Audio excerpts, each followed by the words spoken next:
croissance. Nous allons lever pour honorer la parole de Dieu. Nous allons prendre nos Bibles.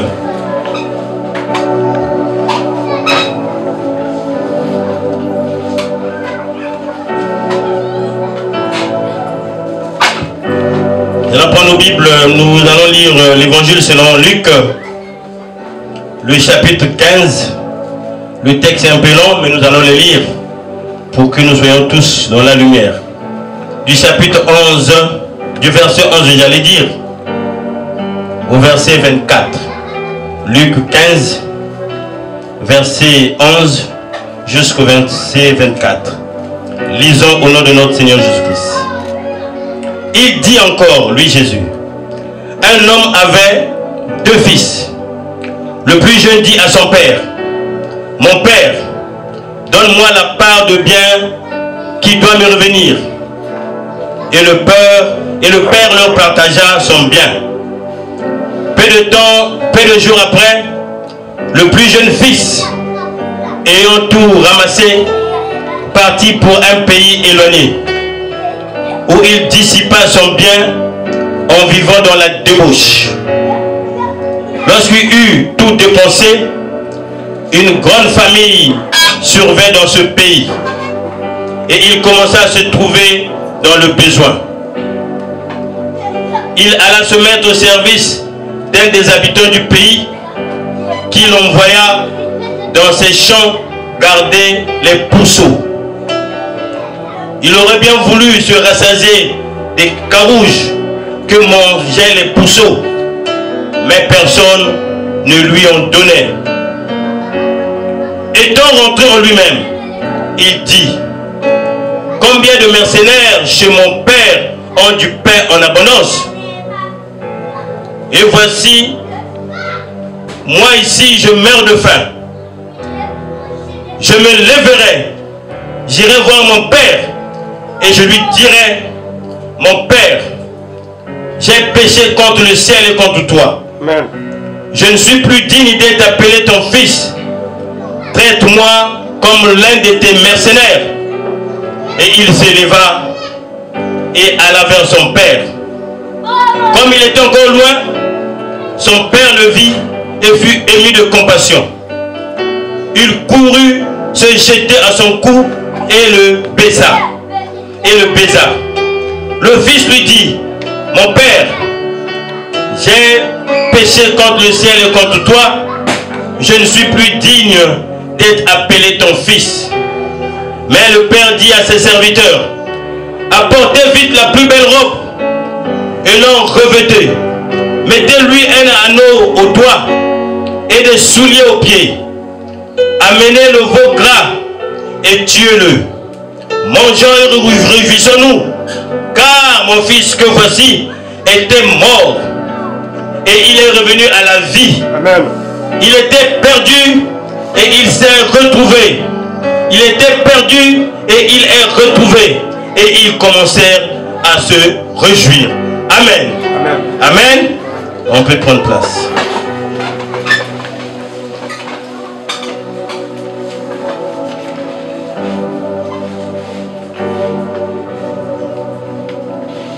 Le thème de ce matin est sers-toi des clés de la croissance. Sers-toi des clés de ta croissance.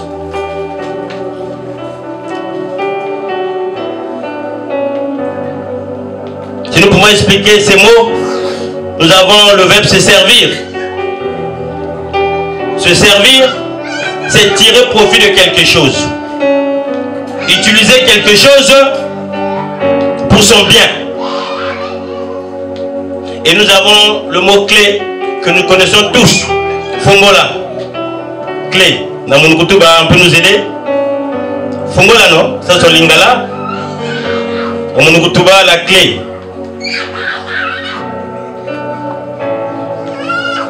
Les linguistes maison ne sont pas là aujourd'hui. Donc la clé sert à ouvrir ou à fermer une porte. Même un objet, on peut fermer sa valisette, mais on peut aussi fermer son coffre-fort. Et nous sommes dans la croissance, nous connaissons tous que la croissance, c'est ce processus d'évolution d'un être vivant. Partir d'un niveau inférieur vers un niveau plus élevé. Donc en reformulant notre thème, nous pouvons dire, sers-toi ou utilise les clés de croissance mises à ta disposition pour que tu avances à tous égards.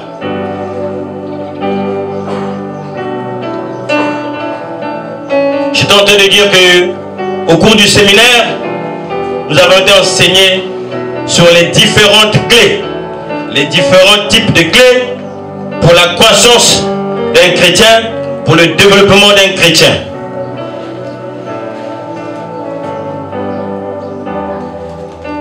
Ce matin, pour clôturer cette semaine spéciale, nous allons partager avec vous comment utiliser sa clé de croissance pour avancer. On nous a présenté les clés, mais nous allons voir comment utiliser les différentes clés pour avancer. Au cours du séminaire, on nous a parlé des petites clés et des grosses clés, mais aussi de la clé passe-partout. Nous allons voir au cours de cet enseignement, de cette prédication, comment utiliser cette clé passe-partout pour notre croissance. Lorsque nous revenons à notre texte, le texte est rapporté par le médecin Luc. Nous savons tous que Luc était un médecin, c'était un homme cultivé, c'était un écrivain. Ici, c'est Luc qui rapporte les enseignements et les paraboles de Jésus-Christ pendant ce ministère sous terre. Mais les paroles sont les paroles de Jésus. Luc a écrit à Théophile, aux non-croyants, mais aussi aux croyants, de ce que les enseignements de Jésus-Christ, les paraboles de Jésus-Christ représentent l'épine dorsale, l'élément sur lequel nous devons nous asseoir pour notre développement. Et le Seigneur Jésus-Christ, dans ce ministère terrestre, a parlé de la brebis perdue. Il a parlé de la brebis perdue pour confirmer qu'il était venu pour chercher et sauver les perdus.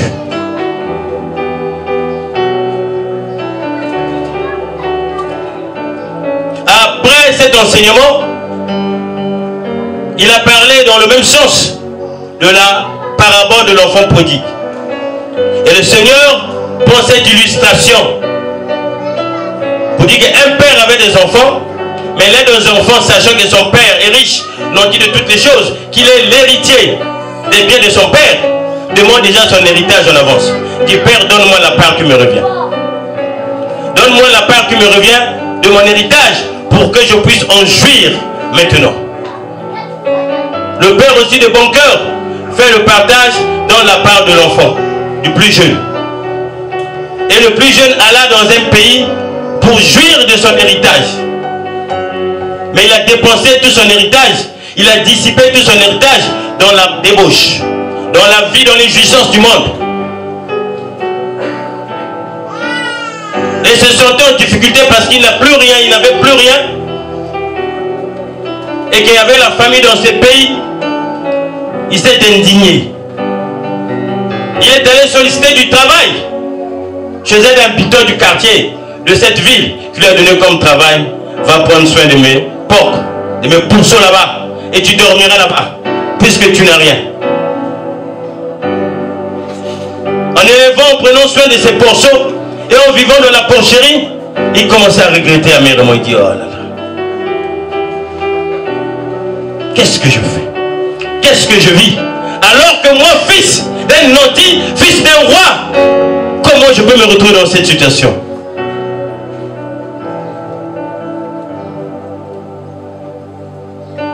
La Bible dit, étant rentré en lui-même, c'était la première étape de cet enfant, étant rentré en lui-même. Il a pris conscience de ce qu'il est en train de vivre. Il a examiné sa situation, il a fait l'état de sa situation, il s'est dit non, il y a quelque chose qui ne va pas.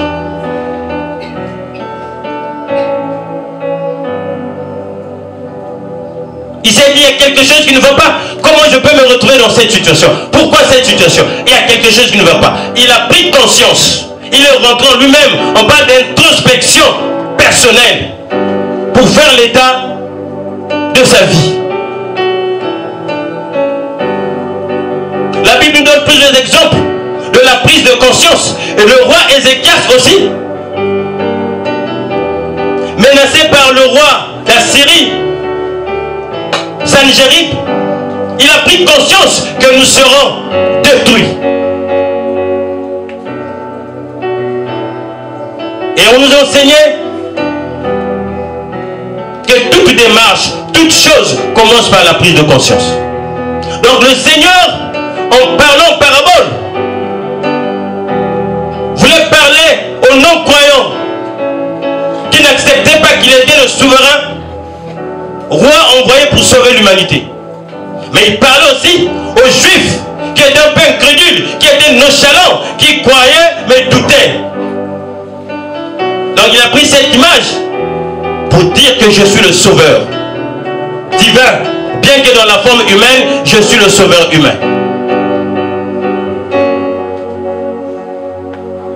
Combien même vous serez perdus, revenez à moi. Prenez conscience que sans moi, vous n'avez pas de vie. Donc ce fils prodige a pris conscience. Le roi Ézéchias aussi a pris conscience de ce que l'armée d'Assyrie était à la porte pour les détruire. Mais le Seigneur, en utilisant cette parabole, avait aussi pris une dimension prophétique pour dire à l'église, pour dire à ceux qui l'écoutaient, que vous allez vivre ces situations, où il vous arrivera que vous vous retrouvez dans une situation difficile. Rappelez-vous, il faut d'abord prendre conscience de votre état.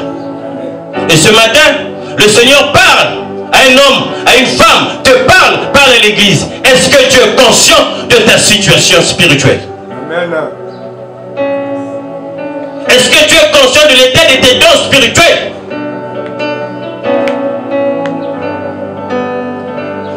Est-ce que tu es conscient de ton mariage? Est-ce que tu es conscient de tes affaires? Quel est l'état de tes affaires? Quel est l'état de tes enfants? Il faudra une prise de conscience. Amen. Je prie le Seigneur ce matin qu'il t'accorde le renouvellement de l'intelligence pour que tu prennes conscience, pour que tu prennes conscience, que tu regardes autour de toi-même, tu regardes à l'intérieur de toi-même, quelle est ma situation, depuis que j'ai connu le Seigneur, depuis que j'ai accepté le Seigneur, quelle est ma situation? Toi qui n'as pas encore connu le Seigneur, quelle est ta situation maintenant que tu n'es pas proche du Seigneur? C'est la prise de conscience. Toute chose commence par la prise de conscience. N'est-ce pas, le monde a dit que je pense donc que je suis? C'est la prise de conscience. Pose toi-même la question. Quel est l'état de ma vie? Quel est l'état de ma vie spirituelle?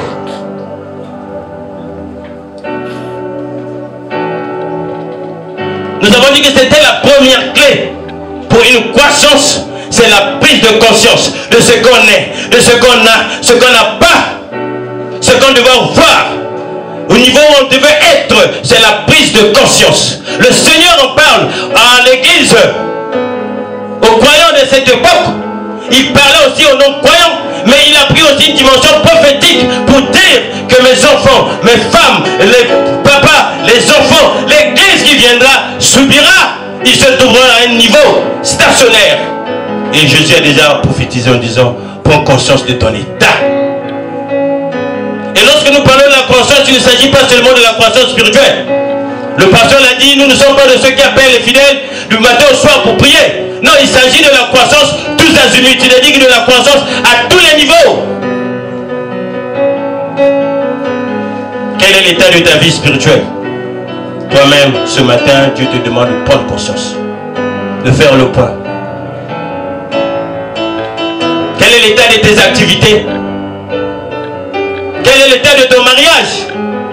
Est-ce que depuis que nous nous sommes mariés, nous sentons que notre mariage est en train d'évoluer, nous sommes en train d'avancer, ou nous sommes stationnés, ou nous sommes en train de reculer?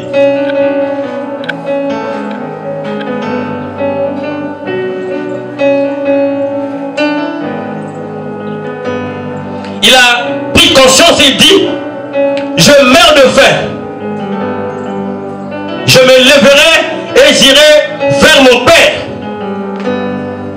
Je lui dirai, mon Père, j'ai péché contre toi et le ciel.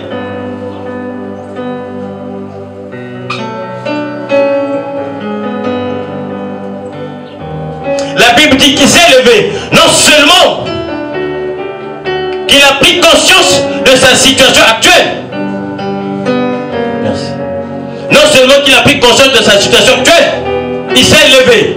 Il a pris l'engagement d'aller vers son Père. Amen. Il a pris l'engagement d'aller vers son Père. Amen. Pour dire, Père, j'ai péché comme toi. Contre toi, contre le ciel. Père, j'ai perdu tout ce que tu m'avais donné. Père, je ne suis pas digne d'être appelé ton fils. Il s'est levé. Il a pris l'engagement.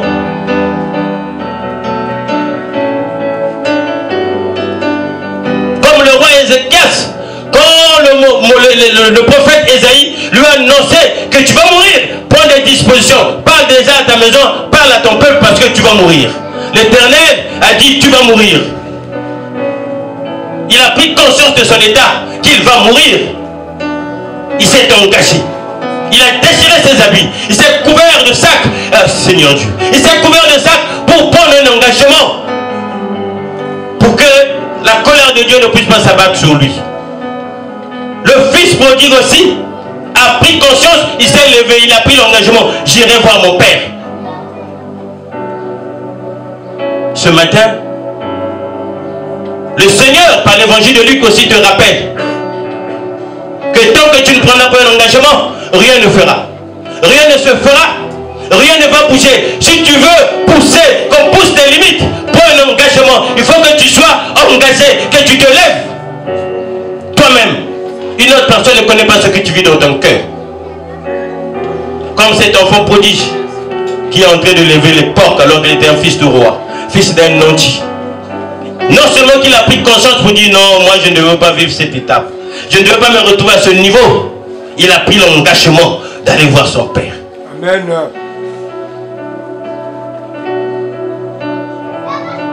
Donc le Seigneur Jésus place ici le cheminement, les clés pour la victoire, pour ton salut. Amen. La prise de conscience et l'engagement. Oui, aujourd'hui, nous ne sommes pas engagés pour soutenir l'œuvre de Christ. Nous ne sommes pas engagés à suivre Jésus-Christ comme Seigneur et Sauveur. Il s'agit de voir lorsqu'on appelle l'Église pour une activité particulière. Nous sommes en train de raisonner. Il n'y a pas d'engagement. Mais le Seigneur te rappelle ce matin, il faudra que tu sois engagé dans mon ministère, dans mon service, engagé dans la continuité de mon œuvre. Je penserai à toi. Lui qui est juste et fidèle te rappelle, il faut que tu sois engagé. Amen, papa. Sois engagé. Tu as peur de commencer une activité. Ah, tu veux te fiancer. Ah, est-ce que ça va marcher? Tu as peur de t'engager. Aujourd'hui, le Seigneur dit, engage-toi. Parce qu'il a donné à l'église l'esprit de puissance et de courage. Ce matin, le Dieu te dit, porte le courage, engage-toi tous azimuts, engage-toi à tous les niveaux, dans mon service, dans ta vie, dans ta famille, dans ton entreprise, dans tes activités. Prends le courage de t'engager. Lève-toi. Parce qu'il passera toujours par les voies naturelles pour t'aider. Pour t'assister, Dieu passera toujours par des voies naturelles qu'il a créées pour t'aider. Parce que s'il est dans sa main, comme les enfants d'Israël avaient demandé à Moïse, pourquoi il n'y a que toi qui écoutes Dieu? Pourquoi Dieu ne parle qu'à toi? Nous aussi, nous voulons écouter la voix de Dieu, d'accord? Moïse est retourné Dieu, il veut écouter ta voix. Et lorsque la voix de l'Éternel a retenti, il y a eu des morts parce qu'il voulait que Dieu outrepasse les voies naturelles qu'il établit. Lève-toi, engage-toi pour le service de Dieu. Lève-toi, engage-toi pour la continuité de l'œuvre de Christ. Lève-toi, engage-toi pour être témoin de Jésus partout où tu es. Lève-toi, engage-toi au service de tes dons spirituels que Dieu t'a donné. Lève-toi, engage-toi dans une activité. Arrête de te mouvoir pour dire nous les pauvres. Non, fais le premier pas, fais le premier pas. Commence.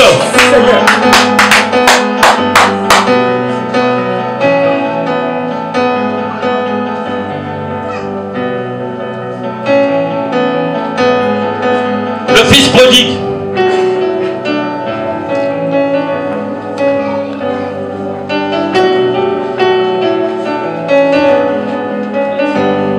Il s'est engagé, mais il ne s'est pas arrêté en route. Parce qu'il était loin de la maison de son père. Il s'est engagé. Il s'est levé, marché vers la maison de son père, mais il ne s'est pas arrêté en route. Il ne s'est pas arrêté en route parce qu'il avait la détermination de retrouver son statut, de retrouver ses droits qu'il a bafoués.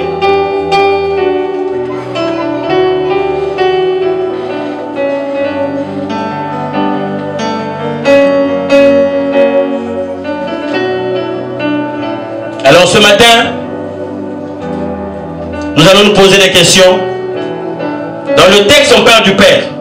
Qui est le Père? Dans le texte, on parle du Fils. Qui est le Fils? Dans le texte, on parle des biens. Qu'est-ce que ça signifie? Dans le texte, on parle de l'habitant qui embauchait le Fils. Et dans le texte, on parle de ce que le Fils a dit, j'irai, je dirai à mon Père, le dire de l'enfant.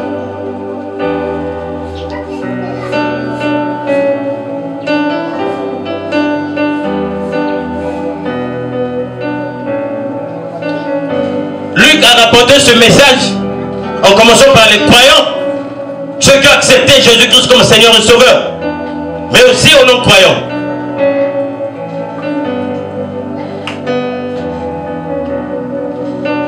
Le Fils qui a demandé ses biens, déjà son héritage, c'est toi et moi. Nous avons accepté Jésus-Christ comme Seigneur et Sauveur. Nous avons été justifiés par notre foi en Jésus-Christ. Nous avons été justifiés devant le monde en Jésus-Christ pour dire celui-là est mon fils, celui-là est ma fille. Et puis nous sommes répartis dans le monde, dans les plaisirs du monde, dans les joies du monde, dans l'idolâtrie. Le Père, c'est notre Seigneur.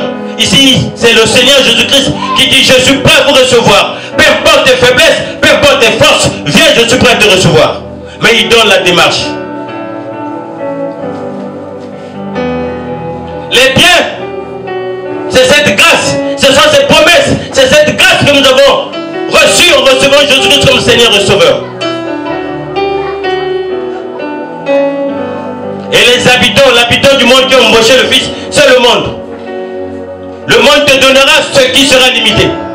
Le monde ne te donnera jamais ce qui est destiné à toi. Le monde ne te donnera jamais ce qui fera le salut de ton âme. Le monde ne te donnera jamais ce qui fera ta joie éternelle. Ça sera une joie éphémère. Et le dire de l'enfant, quand il s'est retrouvé devant son Père, c'est la prière du chrétien.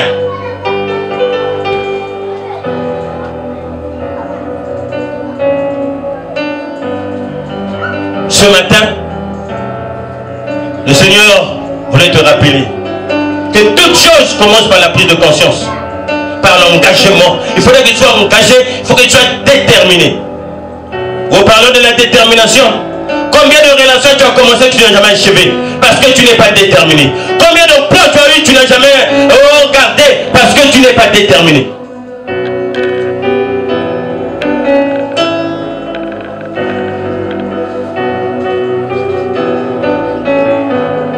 Combien de fois tu as repoussé ce chemin parce que tu n'es pas déterminé? La détermination, c'est arriver jusqu'au bout de son engagement. Arriver jusqu'au bout de son engagement.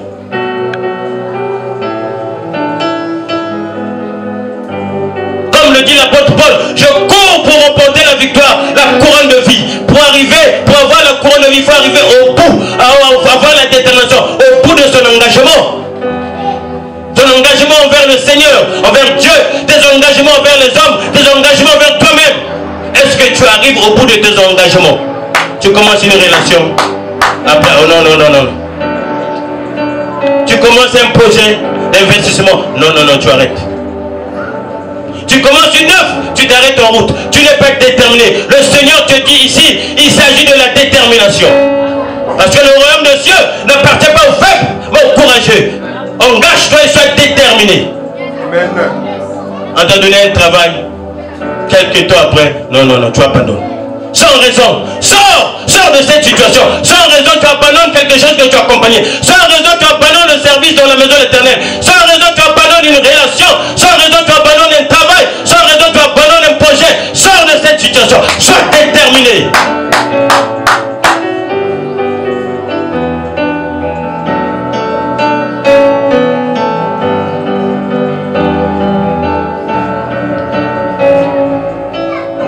N'est-ce pas qu'Abraham est arrivé jusqu'au bout de son engagement? Ayant reçu la promesse de Dieu, il est resté engagé. Il commençait déjà à préparer des dispositions pour être père. Sarah aussi commençait à préparer des dispositions pour être mère. Ils ont tenu ferme. Ils ont été déterminés jusqu'à la fin. Jusqu'à ce que l'enfant miracle arrive. Amen.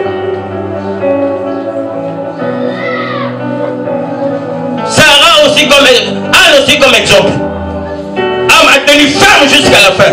Il s'est engagé, elle est resté déterminé jusqu'à ce que Samuel vienne en vie. Quel est l'état de ta détermination? Tout est difficile pour toi. Alors le Seigneur te rappelle, je suis celui qui dispose de toutes choses. Tout n'est pas difficile pour toi, mais sois déterminé. Ah, Babi Mangos. Ah, qui c'est Langos? Ah, arrête de mouvoir en toi-même. Le Seigneur te dit, sois déterminé. Quand tu commences, va jusqu'à la fin. Tu verras ce que moi, le dispensateur de toutes choses, je ferai pour encourager ta détermination.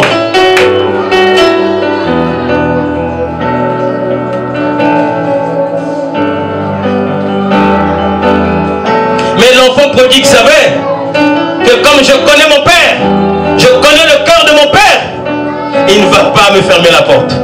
Il va me recevoir. Je préfère arriver même devant la porte lorsqu'il me verra. Et il va me recevoir. L'enfant prodigue avait la foi à son père, au cœur de son père.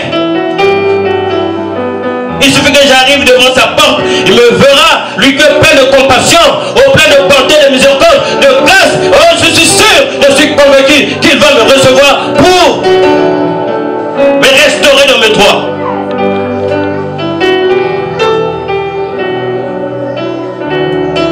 Le Seigneur s'est servi de cette parabole pour parler à l'église à cette époque. Il dit, tout passera sauf ma parole. Cette même parole nous a adressé ce matin.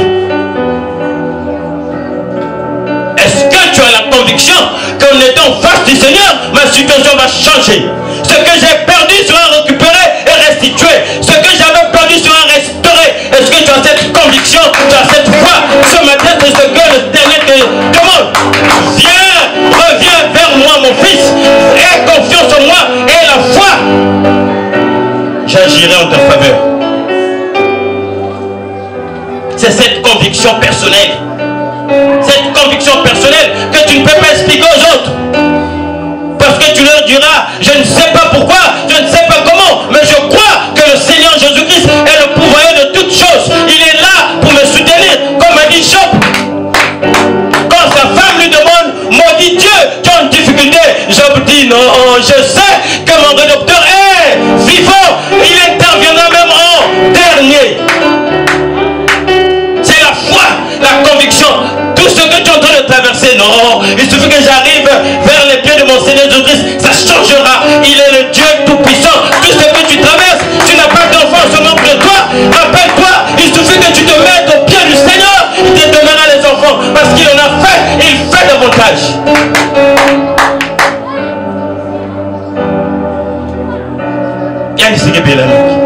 Oh, quelle maladie. Elle est suspect. C'est ce que le monde va te dire. Ça, c'est ta situation. Tu as pris conscience que je suis malade. Tu t'engages à ce que tu sois guéri. Prends la détermination. Viens devant le Père du Seigneur. Il a dit, je suis le Jéhovah Rapha, le Dieu qui guérit. Arrive devant moi, je vais te guérir. Sois déterminé, frère. À tous égards, dans l'œuvre du Seigneur, sois déterminé. Montre ton zèle à tous les niveaux. Dans l'œuvre du Seigneur Jésus-Christ, à l'église, partout, sois déterminé pour témoigner Jésus-Christ. Sois déterminé dans ton travail, il va te récompenser. Les efforts que tu fournis, que le DG ne voit pas, le DRH ne voit pas, le chef de service ne voit pas, lui, Dieu, il voit, il va te récompenser. Il va te lever au moment opportun.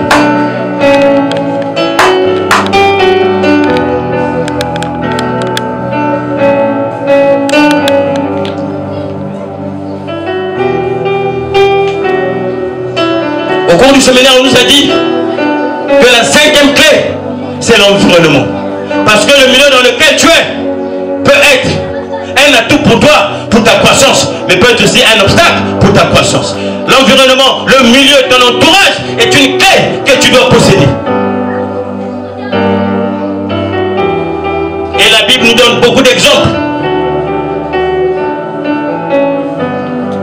d'hommes et de femmes qui ont résisté aux mauvais enseignements de leur environnement, qui ont résisté aux mauvaises pratiques de leur environnement.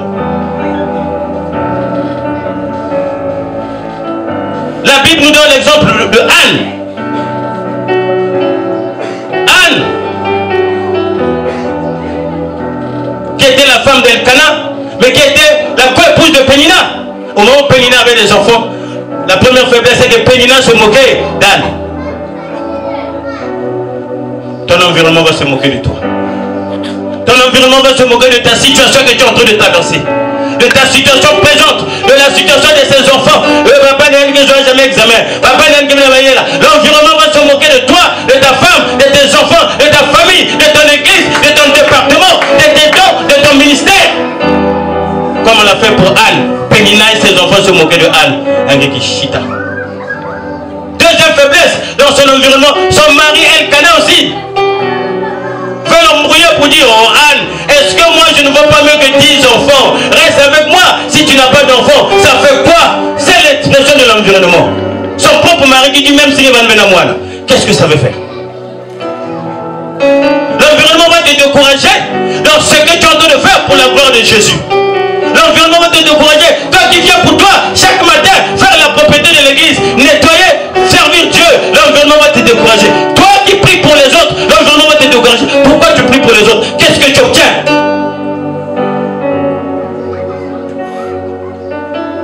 L'environnement va te décourager dans tes initiatives, dans tes projets. Tu vas acheter un taxi, tu vas acheter un terrain, tu vas investir dans le commerce. Oh, Bigengé, est-ce que bon les gars, commerce qui n'a si mal. L'environnement va te décourager. Comme Anne était découragée. Mais Anne a dépassé l'entendement de l'environnement. Il sait que j'ai un Dieu vivant. Il suffit que je crie à lui, il va agir.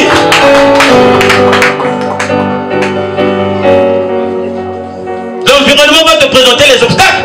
Comme les enfants d'Israël devant Goliath. Le fort Philistin qui les tabassait 40 jours et 40 nuits, qui les tapait. Et arrivé David. On dit: mais toi tu es petit. Il dit: non, l'environnement, l'obstacle là, ce n'est pas moi qui vais le combattre, mais c'est celui qui est derrière moi, celui qui m'a choisi, celui qui m'a appelé, celui qui va vaincre Goliath. Venez voir, lui il vient avec l'épée, le javelot. Moi je viens au nom de l'Éternel le Tout-Puissant. Dis à ton environnement: c'est au nom de l'Éternel le Tout-Puissant que je vais te vaincre. Ton milieu, le mari qui t'empêche de servir Dieu, qui t'empêche d'aller entreprendre une activité, parce que les hommes aiment que les femmes restent à domicile. Sors de ce milieu. Dis-lui: non, moi je connais Dieu.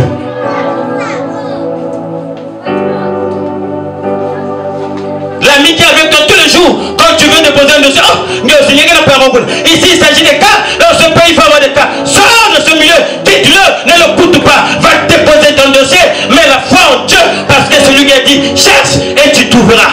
Amen. Sors de cet environnement. Dès qu'il y a une maladie, il n'en est pas de qui. Non! Tu es un roi de Dieu, Dieu t'a appelé, tu es fils de Dieu, tu l'as accepté comme Seigneur Sauveur, il va te guérir. Va à l'hôpital, prie à Dieu, va à l'hôpital, prie à Dieu, tu seras guéri. N'écoute pas les propos de ton environnement. Oh, il nous a donné la victoire sur toutes choses. Reviens à ses pieds, mets-toi devant son trône, tu seras guéri. N'est-ce pas, la Bible nous dit, et nous avons le témoignage qu'il a guéri des maladies incurables, il a ressuscité les morts. C'est une maladie qui ne peut pas, n'écoute pas ton environnement. C'est un obstacle pour ta croissance. Mets ta foi en Dieu.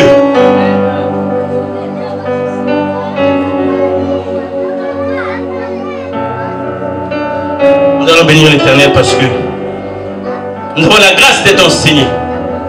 Je l'ai toujours dit ici que nous avons la grâce d'être enseignés. Nous avons la grâce qu'on nous donne les clés pour que nous avancions. Nous avons cité les clés pour notre croissance. Mais dans la parole, au cours de notre enseignement dans le séminaire, on nous a dit qu'il y avait une clé. Une clé qui ne manque jamais. aux portes en baie vitrée, aux grilles métalliques avec des croisements, avec beaucoup de cadenas. Cette clé va ouvrir la porte. Amen. Et cette clé, c'est le dire de l'enfant. L'enfant touchait le cœur de son père. L'enfant touchait le ciel quand il a parlé à son père. Père, je ne suis pas digne d'être ton fils. J'ai péché contre toi, contre le ciel. Mais pardonne-moi, reçois-moi, même comme un simple serviteur de ta maison. Oh, cette clé, c'est la prière. C'est la prière qui ouvre les écluses des cieux. La prière qui touche le cœur de Dieu.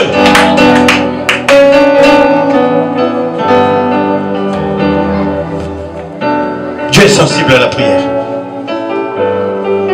La prière, c'est l'adoration. Reconnaître que lui, le Dieu, il est roi. Lorsqu'on vient vers lui avec une déférence terrible.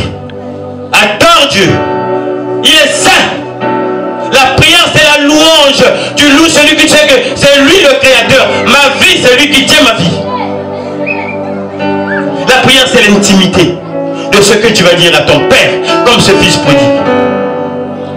Anne, à l'église, parlait par des soupirs inexprimables. Même ceux qui étaient autour de lui ne comprenaient pas que Anne est en train de parler à son père. Père, regarde ma rivale, regarde mon mari, regarde le monde. Ils sont en train de se moquer de moi, que je n'ai pas d'enfant. Père, si tu faisais quelque chose pour moi, ce matin, toi aussi, parle en ton Dieu.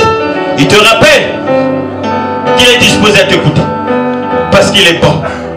Plein de compassion. Il est disposé à t'écouter. Ta situation, c'est toi qui connais cette situation. Viens parler à ton père. Parle à ton père dans l'intimité. Dans la prière.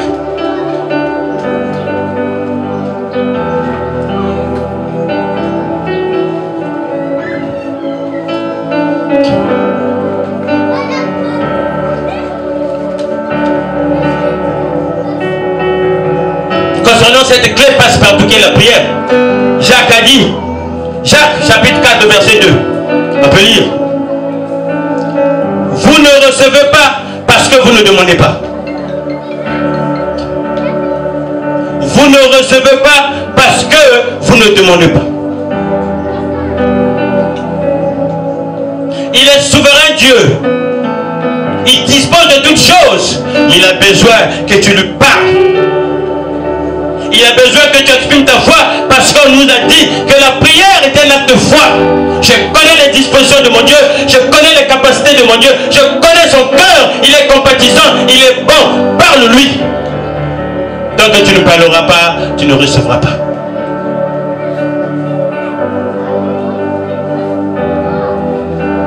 Mais cette clé passe partout, comment l'utiliser? Toujours dans Jacques. Cette fois-ci, le verset 3. Jacques 4, verset 3. La parole de Dieu dit, vous demandez et vous ne recevez pas parce que vous demandez mal. Dans le but de satisfaire vos passions.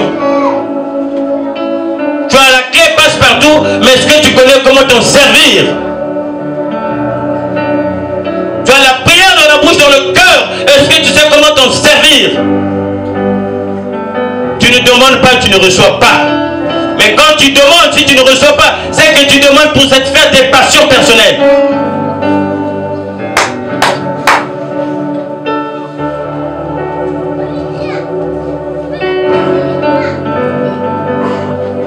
Sers-toi de la clé passe-partout qui est la prière. En tout lieu, en tout temps, mets-toi en prière pour être en communion avec ton Dieu, celui qui va te protéger.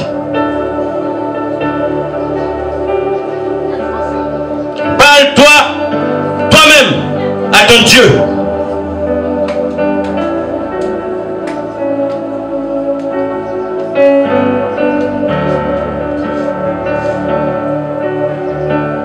La Bible dit que nous avons l'assurance que si nous demandons quelque chose selon sa volonté, cette chose nous sera accordée. Quelque chose dans ta prière selon la volonté de Dieu, selon ce qu'il établit. Il a tout établi. Il a disposé les promesses pour toi et moi. Demande selon les promesses de Dieu. En demandant selon les promesses de Dieu, nous rentrons dans les promesses et Maître Dieu a accompli sa parole. La Bible dit qu'il est fidèle. Il veille à sa parole et elle accomplit l'accomplissement de sa parole. Demande à Dieu selon ses promesses. Tu es malade, il a dit par mes maîtres, vous êtes guéri. Tu es combattu, il a dit, tu garderas le silence. Moi je combattrai pour toi. C'est rappeler à Dieu sa volonté, rappeler à Dieu ses promesses. C'est ça, utiliser la clé passe partout. Prier selon la volonté de Dieu. Ce qu'il a établi, ce qu'il a promis pour toi, pour moi, pour ta famille, pour ton activité, pour tes projets, pour tes enfants. Priez selon la promesse de Dieu.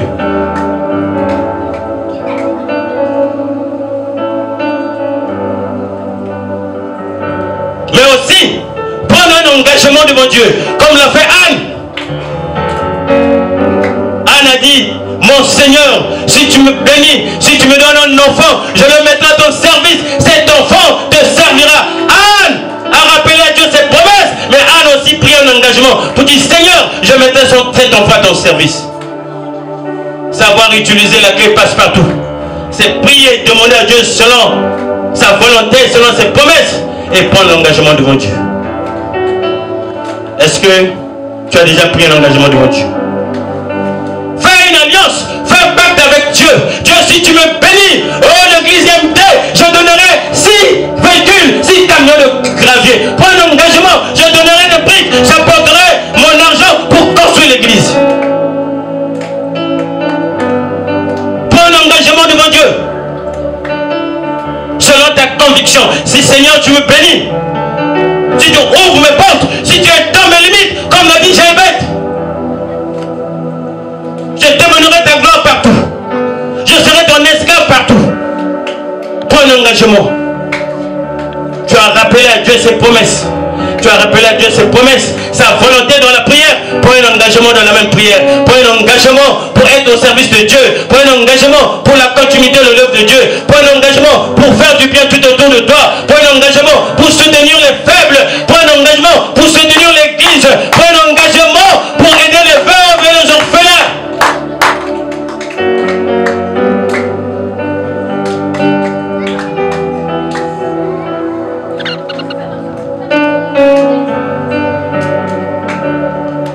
Le Seigneur a voulu rappeler à son auditoire et à nous ce matin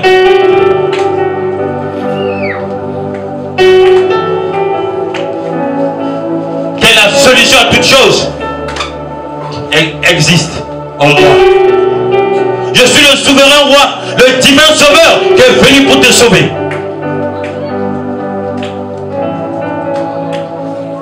Pour te sortir de l'état dans lequel tu te trouves maintenant là.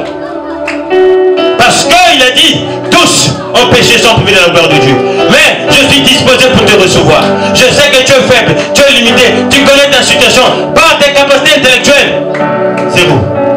Par ta richesse, zéro.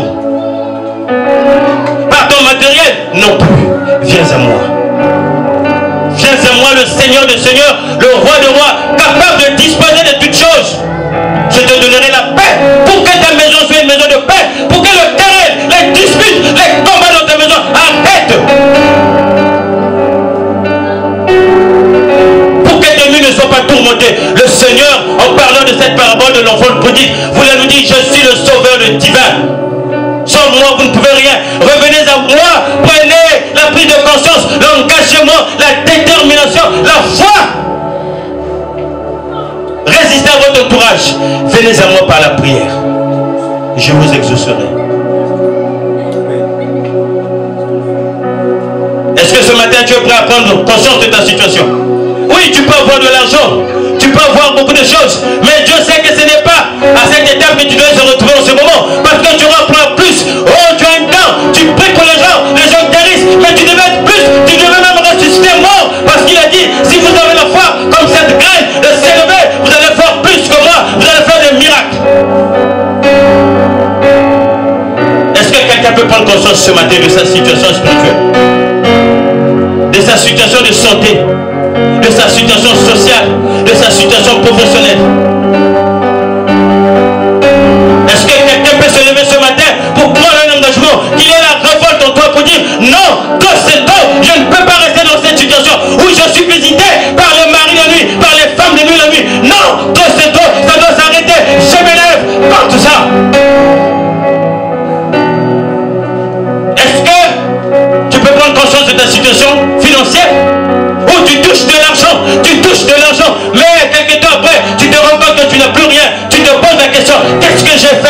l'argent au Seigneur. Le Seigneur te dit, lève-toi que toi qui te plaît, prends un engagement, sois déterminé jusqu'à la fin avec moi dans ta marche.